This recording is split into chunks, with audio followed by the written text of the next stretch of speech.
नमस्कार दोस्तों, स्वागत है आपका एक बार फिर से आपके अपने YouTube चैनल पर। आज मैं आप सभी लोग के लिए एक मजाकिया कजरी गीत लाई हूँ। उम्मीद है आपको जरूर पसंद आएगा। अगर आपको मेरा गाना पसंद आता है तो प्लीज़ मेरे चैनल को सब्सक्राइब करिए, गाने को लाइक करिए, ज़्यादा से ज़्यादा शेयर करिए। सुगना उड़ी गईले कोठा और अटारी से, खिड़की बंद दुआरी से ना।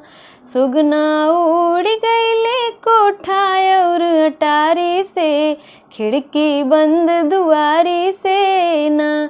तब त बड़ा मोहब्बत कैल्या, जेवना एक में बनैल्या। तब त बड़ा मोहब्बत कैल्या, जेवना एक में बनैल्या। जेवना जेवत की दैया ना पूछले तू प्यारी से, खिड़की बंद दुआरी से ना। जेवना जेवत की दैया ना पूछले तू प्यारी से, खिड़की बंद दुआरी से ना। सुगना उड़ी गईले कोठा और अटारी से, खिड़की बंद दुआरी से ना। अब त बड़ा मोहब्बत कैल्या, गेड़ुला एक में भरैल्या। तब त बड़ा मोहब्बत कैल्या, गेड़ुला एक में भरैल्या।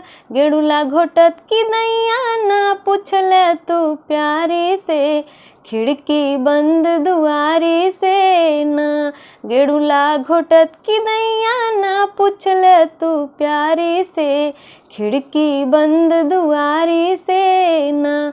सुगना उड़ी गईले कोठा और अटारी से, खिड़की बंद दुआरी से ना। सुगना उड़ी गईले कोठा और अटारी से, खिड़की बंद दुआरी से ना। अब त बड़ा मोहब्बत कैल्या, बिरवा एक में जो रैल्या। तब त बड़ा मोहब्बत कैल्या, बिरवा एक में जो रैल्या।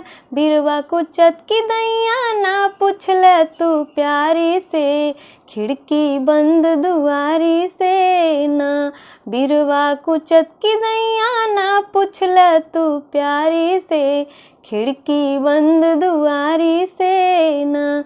सुगना उड़ी गईले कोठा और अटारी से, खिड़की बंद दुआरी से ना। अगर आपको मेरा गाना अच्छा लगा हो तो प्लीज़ कमेंट में ज़रूर बताइए। चैनल पर नए हैं तो सब्सक्राइब करिए, गाने को लाइक करिए, शेयर करिए।